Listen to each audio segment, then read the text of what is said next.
Hi there. It's been a minute since I've been here, but oh boy, I have reasons. They're not good reasons. Believe you me, they're not great reasons, but I have reasons for my absence. You ever get lost in a game? You buy a game and you just absolutely get lost in it. Yeah, that's been me for the past, I don't know, however many months. So where the heck have I been? Well, as you all know, I had bought the this Switch 2, and I have been having an absolute blast with it. So some of the games I got lost in, timestamp here if you want to skip to that and just get straight into the video, because yes. Anyway, first games I got lost in was Galaxy 1 and 2. I've had a blast re-exploring these. I played Galaxy 1 on my Wii and Galaxy 2 on my Wii U, actually. You can see here it's gathering actual dust. But yeah, I played them on that, and I thought they were pretty fun. And then I played the Mario 3D All-Stars version of Galaxy. And I was like, hey, this is actually pretty solid. I like the control scheme, but I wish I could use gyro in handheld mode.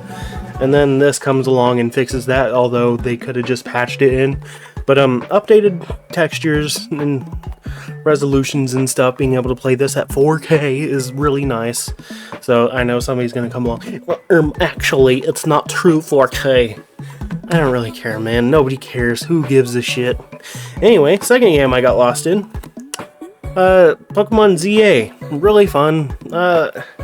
Not really the greatest game they could have put out. It's certainly a step in the right direction for, you know, Pokemon. Could be a lot better.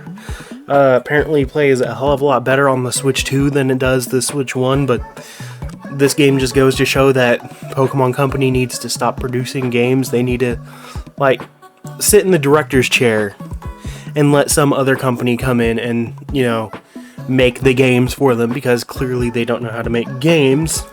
And it's like, dude, like, yeah, really a lot of fun. The battles are fun. The day-night cycle, I love it. The story's I'm not gonna sit here and complain about DLC, because what is there to complain about?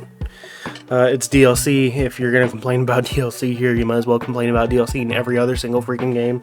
So realistically, there's no reason to. Second game I got lost in is this one. And by the way, in these two I spent roughly, I want to say, like 40 hours each in, just because I wanted to take my time with the Galaxy games, and then, you know, I really gave my attention to Pokemon because I wanted to, you know, I wanted to judge it by my own merits, and that's exactly what I did. I had fun with it. Flat window textures, you know, it doesn't really bother me, but at the same time, I can see where people are coming from with that, because, you know, there's another game that I've been playing on my Switch that, you know, really puts that to shame, and we'll get to that in a minute. But the third game I've really gotten into, I found Resident Evil 4 on the GameCube. Oh, yes. Oh, shit. Anyway, I found this for like 20 bucks. I was so happy about it. Oh, I've finally decided to give the original, outside of VR, because I beat the game in VR, I don't know how many times, but I finally decided to play the original on my GameCube.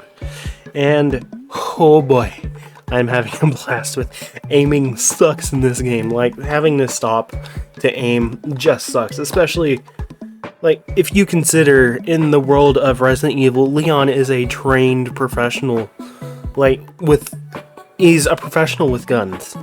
Like, he should be able to move and shoot at the same time, so that's kind of why it's a little hard to get into this game. As much as I love the original, you know, RE4, I keep finding myself gravitating back towards Remake 4, just because I really like that version of Leon anyway. And then, finally, the cream of the crop, Cyberpunk 2077. This is my PC copy that I bought at launch.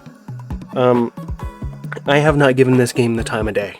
Only reason I'm holding this is because I bought the digital version, because the digital version went on sale for like 40 bucks. So I was like, you know what, I'm actually try it on my Switch. So that's what I did. And hoo boy, like, I'm holding the case, but like, yeah, here you can see, like, yeah, I've been playing, and this is the game I've dumped the most amount of time in, as you're about to see. Like, I bought it like a week and a half ago, and as you can see there, 90 hours and 38 minutes. Like, I regret not giving this game the time of day back then. I mean, they cooked now. Like, the game is so good now. But like, launch, it was rough. I think that's part of the reason why I didn't try it. Also, I did try it a little bit on my PC, but then, you know, so I decided to start a fresh save whenever I got it on my Switch. And yeah, the game is so good. Like, I've been able to spend 90 hours in the freaking game. And yeah, at this point, you can see I'm at the point of no return save, and I'm at the difficult crossroads in the Phantom Liberty DLC. Why is that so hard to say? Anyway, if you've played Cyberpunk, you know exactly what I'm talking about. So I decided to load up a save before that point, and decided to leave that for another day and just drive around and do some more side missions, because I really don't want to do anything else. Also, this game is so good on here. It's absorbed so much of my time. Anyway, now you know where I've been. I've been under a rock playing Cyberpunk and Pokemon and Resident Evil, and I'm probably gonna go under another rock to play Resident Evil 9 when that comes out, if I don't play on my Let's Play channel, which I need to revive. Like, this, consider this the official revival of all of those channels. Anyhow, today we're here to talk about the MonsterArts Godzilla vs. Kong GvK 2021 Mechagodzilla. And oh boy, I've been so... Let me turn my camera a little bit there. There we go. I've been so excited for this figure because, only thing, hold on, let me pull up my notes here. Now, I've been really excited about this figure. Only thing I wasn't really super excited on, or set on, or sold on, was the price, and that's because the price is not great. All things considered, it's a fantastic figure, and whenever you get down to it, it's like, why does this thing cost $160? I really don't understand that. Anyway, let's get on to the box. As you can see, this is a very thick box. Final Battle Edition of Mechagodzilla. I am hella late on this review. And here's the side here. And here's the side here with some nice promotional art of the figure itself. Like, this is just gorgeous, dude. And then the back, we got more beautiful promotional art. I can't read Japanese, so, you know, you'll have to forgive me. Some of my weeb friends will have to help me read this. Anyway, and then there's the bottom. As you can see, I've already opened it. Also, if I wanted to make an excuse, I could have said I wanted to cook with this figure for a couple of months and really let it, you know, sit and marinate before I decided to give it the full kit and caboodle on the review. But no, I was just lazy and wanted to play some video games, you know, just live up my unemployment a little bit. Here's the figure, and as you can see, he's not wanting to stand. The detailing's a little muddier than... Okay, well, enough of... Out of here. Here we are. This figure is absolutely beautiful. Before we get on with the review, let's kick it off with some pros, shall we? He looks really good. As far as my eyes can tell, he is figure accurate. Or not figure accurate, he's movie accurate. Of course he'd be figure accurate, he's a figure. Anyway, he looks movie accurate as far as I can tell, and honestly, it's pretty impressive. The sculpting is amazing, and as I said, it's screen accurate as far as I know. Like, I tried to compare it with the movie. Of course, he's moving a lot in the movie, and it's hard to find promotional shots of him where he's, you know, showing off a lot of detail, not really super cascaded in shadow, but it looks amazing, and I'm super happy they released another version of this figure, but I feel as though this should have been the version they released first, or the only version of the figure that they released, instead of making some people double dip for what are frankly really good accessories. And honestly, these things do kind of take the sting out of the price just a tiny bit. Yeah, I feel like I'm getting way too into it, so I'll recap all this stuff at the end. Let's get into the review, shall we? So, starting at paint, as you can see, he's covered in this beautiful silver. Like, it's not too shiny, but it's also not dull, you know? Again, I do wish there was like maybe a slight weathering effect to it, and yes, the reds really pop on this figure, and it's something that was sorely lacking on the original release of this figure, as well as the Playmates figure, because that one only had red on the eyes and the spines, whereas this one, yes, it just looks so menacing. It looks so good. Paint is easily a gold star, and again, that was the only thing holding back the SH figure for me, was the fact that he was missing paint. Like, the fact that he was just this flat gray, and like the only red on it were the spines and the eyes. So yeah, this definitely proves that, you know, that was deserved as far as the red star goes for paint. But yeah, gold star for paint, because it really does bring this figure to life. The red up and down the arms here just looks freaking amazing, dude. And oh, on the knees, well, not knees, the shins, sorry, and going down each fin here, it's just, oh my, gorgeous. Yes, paint is indeed getting a gold star. And then that's not even mentioning something else, which we'll get into for now, detail. Because detail also includes accessories, and this thing comes with a buttload of accessories. Again, as previously mentioned, he's movie accurate as far as I can tell, and he comes with a crap ton of accessories. He's covered in details, mechanical details. He's even got pistons in there, which we'll get to here in a moment. But look at this. Look at this beam, y'all, if y'all can actually see it. Yes, this is a beautiful looking proton scream. Yes, that's what it's called. A beautiful proton scream. I want you to see the cool thing. It looks so neat. It's a beautiful red, and then at the end it's kind of frosted, where it like might make impact or something, where it would be a little more condensed because it's hitting something. It is so freaking neat, man. It's so good. And again, painted. This piece is painted. Now, that's one accessory. You also get these jet booster pieces. Oh shit. You get these jet booster pieces. And again, these are kind of gradiented, and it's nice, and you don't have to have the flame coming out of them. You could have them prepped like that. And oh shit. Dude, my camera hates me today. Anyway, oh, it's so good. It looks so good. Excuse my half-painted fingernails. You get 6 of them, and they're nice. And how you attach said pieces is like so. Let me demonstrate, if I may just. So you pull up this shoulder piece right here, and then you shift this piece down. I don't have fingernails because I just clipped them. Anyway, you pull them like this, down like that, and then you get access to these these 3 ball ports things, and then you just attach them in like so. And then because they are on ball joints, you can maneuver them almost any way you want them to be maneuvered. Yes, I know English.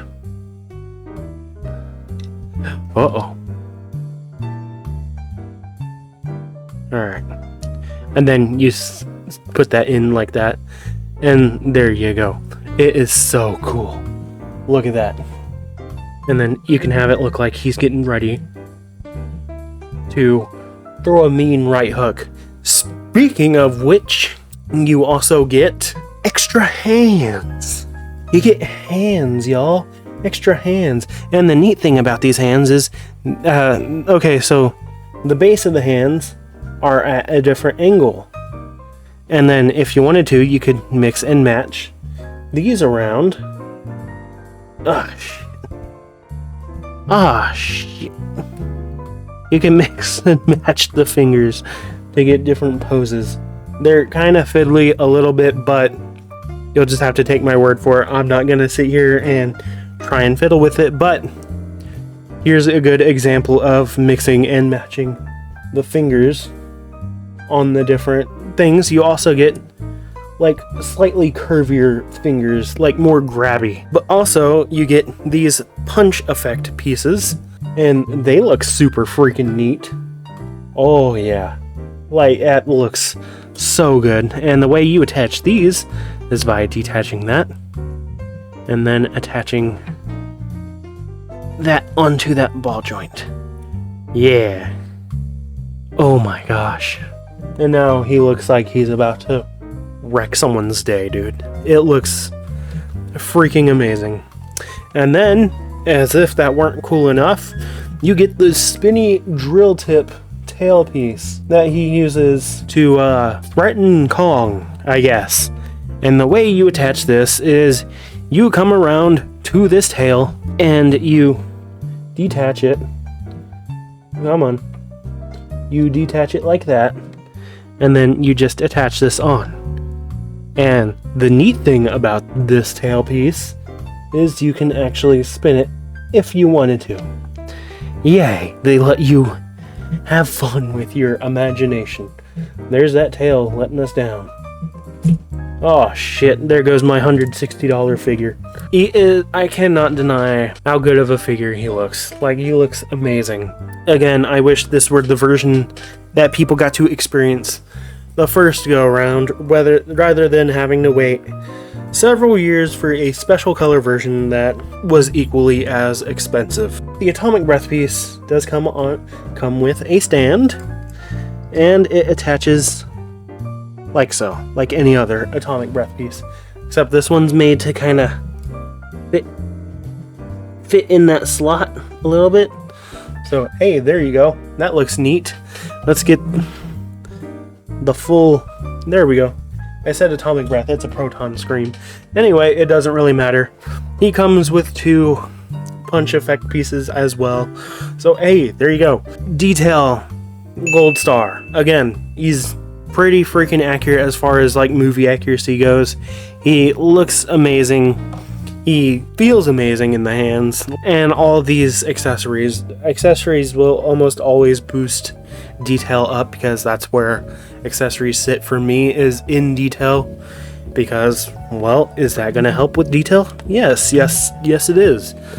And why is that? Because they can help you immerse your imagination a little more. And at the end of the day, that's what this is about. And I remember somebody asking me, why would you give the Haya figures a gold star in posability when they can barely pose? Like, they can't pose as good as an SH, and it's like, well, no, but something I'm going to give a red star on would be a figure that has like, 1 point of articulation. Like, the arms can move, but the legs cannot. Or like, a green star would be like a Playmates figure where it's very limited in the articulation, but, you can still do some stuff with it.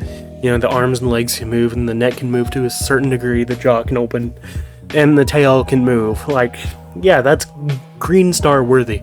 And gold star is where you can move practically all the joints. As far as how far you can pose it, that's a completely different story. I leave that up to the people that are like professional photo photographer or like toy photographers, like Sir Dork, for example. He does some pretty great toy photography. Like, I'll leave how good they pose up to them. But what posability really means is articulation. And I guess I should rename it to articulation. But anyway, let's get into articulation. You got like 2 ball joints here at the neck. So it allows him to look down that far and up that far, which is to say, not very far at all. The jaw can open. That will, Jesus Christ. Like, he nearly unhinges his jaw. Oh yeah, I forgot something for detail. Holy crap. So he has shoulder missile pods. Ooh. Those actually look pretty freaking cool. And he has those on both shoulders. And he also has stomach missile pods that flip out. Yee, neat. Yeah, this also adds to detail. Anyway, I don't know if piston... I still don't know from my Iron Giant review if piston work should go to detail or articulation, because here it does actually mess with the articulation a little bit, because it does get in the way.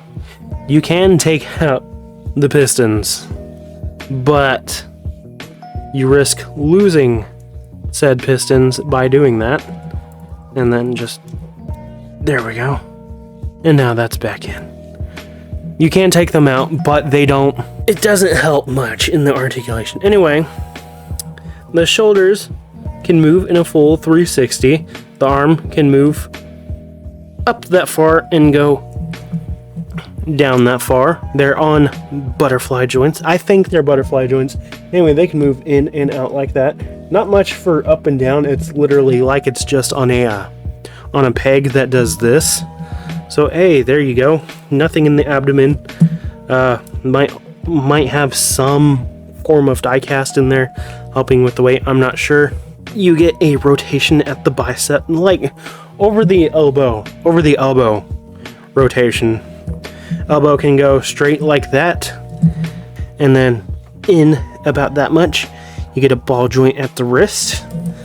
Alright, leg can go back that far, and forward that far. Not a whole lot here in the leg.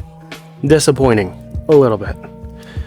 And as previously mentioned, taking out these piston pieces does not help with the articulation there, so yeah. But you do get some pistons here at the back of the knees, which are pretty cool actually. They actually do compress and whatnot. So the knee can straighten out that far, and then bend that far. And here you can see that piston work just going, and it looks so good. And then here is the wrist. It's on your like classic Transformers ankle system, where it's on a peg that rotates this way and this way, kind of like Bay vs. Optimus, and it can go forwards and back, but you get no swivel out of it, which frankly fine by me, but I could see how some people would be disappointed with that. So take it for what you will. It can go forward that far and back that far, and it can pivot in like that and pivot out like that. You get a good range of posability out of this thing. And now we're finally at the freaking tail. And oh my goodness, I freaking love this tail. Mostly. As previously mentioned, this is the weakest tail out of all my SH figures. It doesn't want to stand up, which seems to be a common problem across this release here. Which is a shame, because the rest of the tail is like super posable. Like, it loves to be played with and posed. It's just the base of the tail doesn't want to hold it up for some reason. And that doesn't make a lot of sense, because on top of this being the most posable, it's also the most lightweight out of all the tails. So I'm not sure what's keeping it from, holding most poses right now. This is the only pose I can ever get it to stay in. So, whatever, I guess. I guess it's just gonna stay like this. But, yeah, posability, green star. I guess I'm changing it to articulation, because he does articulate very well, except for in the legs, like in the thighs here. I don't know if I mentioned, but they can go in like that and out like that. So yeah, I forgot to mention that. No waist swivel, no midsection swivel, nothing like that. Shoulder pads can move out of the way if you need them to.